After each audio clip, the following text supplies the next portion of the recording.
Hello there my very good friends, Andy Murray here for What Culture Wrestling, back again with another breakdown of the latest episode of the Vice documentary series Dark Side of the Ring.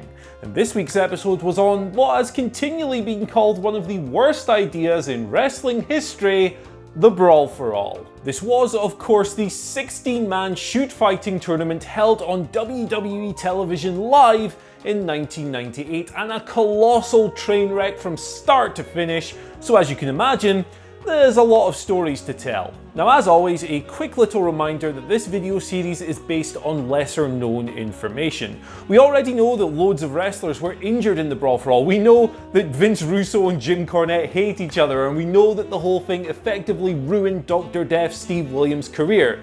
So we're not going to touch on those, and instead we're going to focus on what might be new to you, dear viewer. And as always, we're going to do this in a rough chronological order depending on when the stories came up on the documentary. So with that in mind, I'm Andy for What Culture Wrestling, and here are 10 things that we learned from Vice's Dark Side of the Ring WWE Brawl for All. Number 10. Vince Russo really hated Bradshaw. Now this is more of an expansion than anything else, but listening to Vince Russo tell his story on how he came up with the Brawl for All, well, it's something else. He's sitting in the locker room and JBL's up, he's bragging, he's boasting, he's saying, hell, if wrestling was real, I could beat up every single guy in this locker room. Now Russo already didn't like JBL, he thought he was a bully, he thought he was a bit of a bellend, so when he heard him say this, internally, Russo was like, man, that's garbage. There's at least 10 guys in this room who I know could take you in a real fight. So off he went to Vince McMahon, and while Vince was pretty hesitant and not entirely sold on the idea at first, he was eventually talked around to it, and thus the Brawl for All was conceived as a way for Vince Russo to see Bradshaw getting his ass kicked. And by his own admission, Russo even says, I just really wanted to see this guy getting his clock cleaned. Now, in hindsight, knowing how many people were hurt and how badly these careers were damaged by all this, for a little thing like seeing Bradshaw getting punched in his face, man, is really irresponsible. Number 9. Pulling the plug.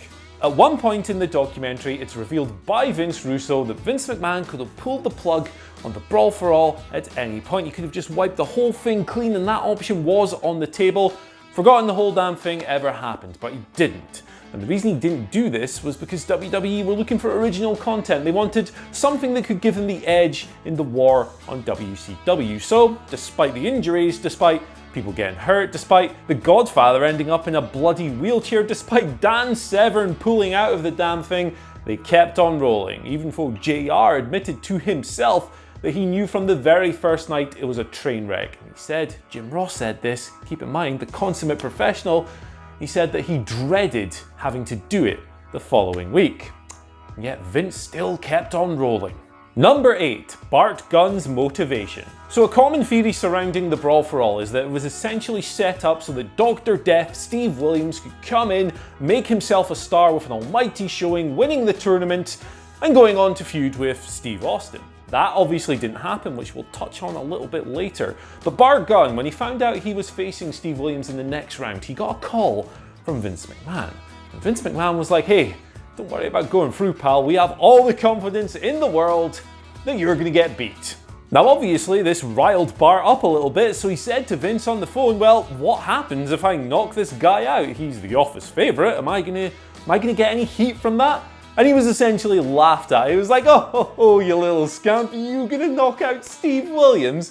Don't be daft. This spread like wildfire. When he got there, everyone was mocking him. Everyone had a smart arse comment to say, hey pal, heard you were gonna knock out Steve Williams, were you? Oh, good one there, buddy.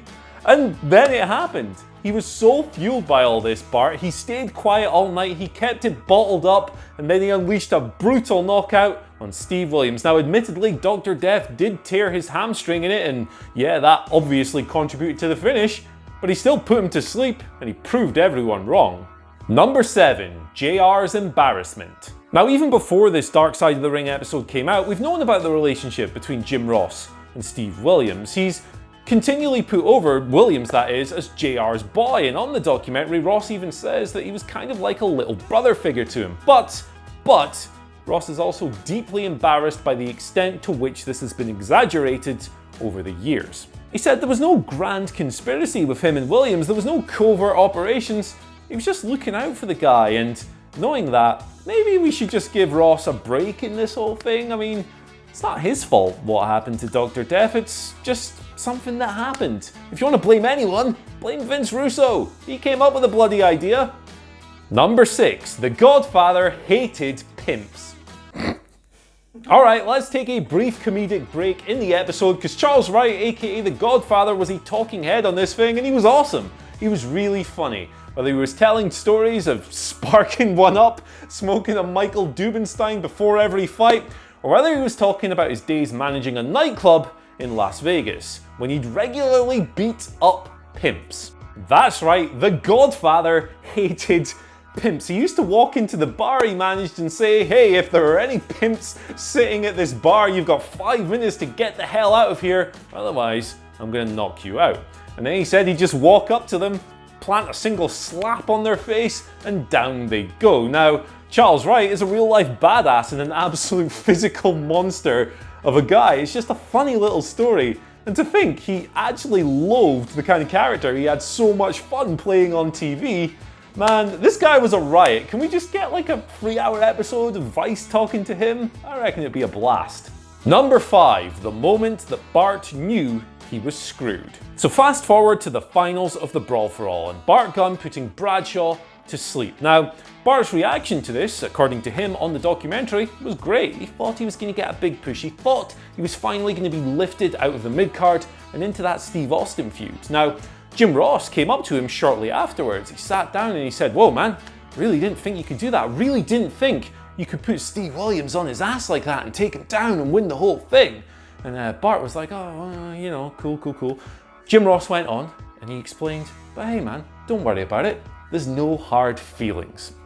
Of course, at this moment, Bart knew the heat was real.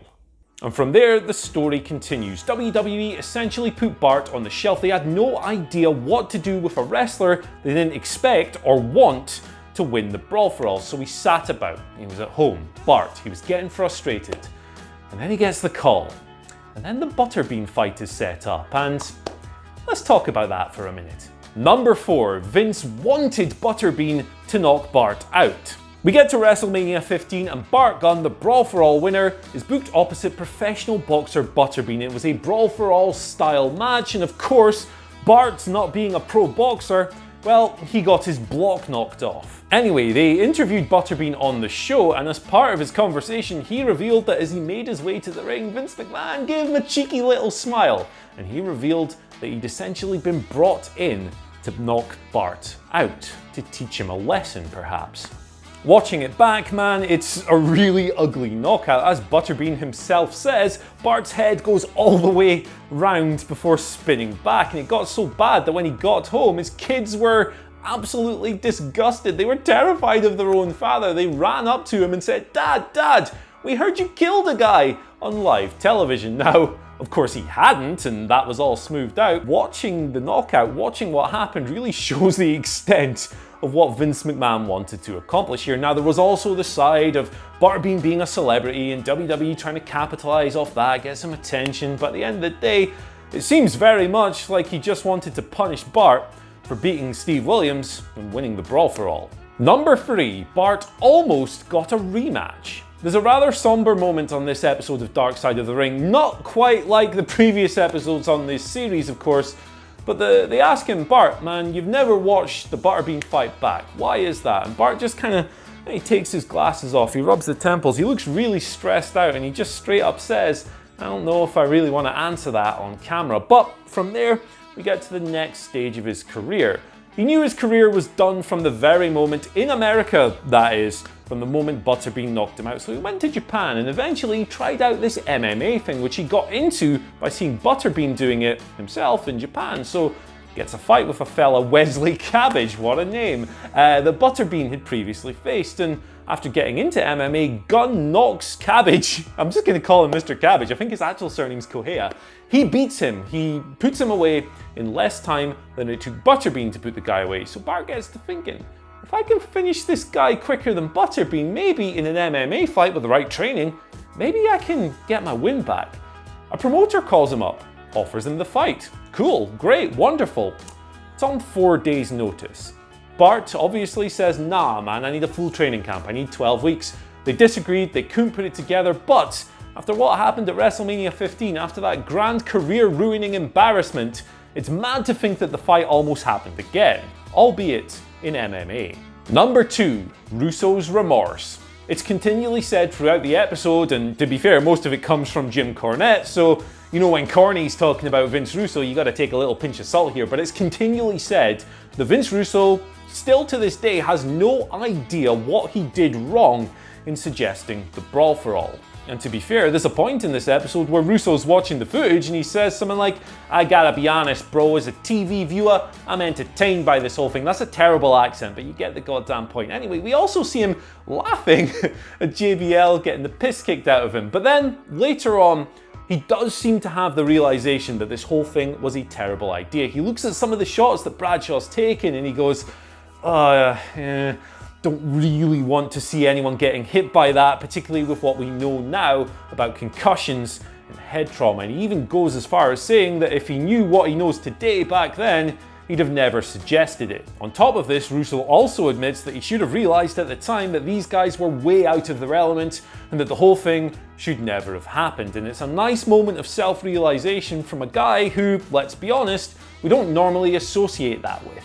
And at number 1, it's almost happened again. Got a little tweet here I want to read you. It's from John Pierre Marini, apologies if I pronounce your name wrong, who worked for WWE as a writer and producer from 2009 to 2015.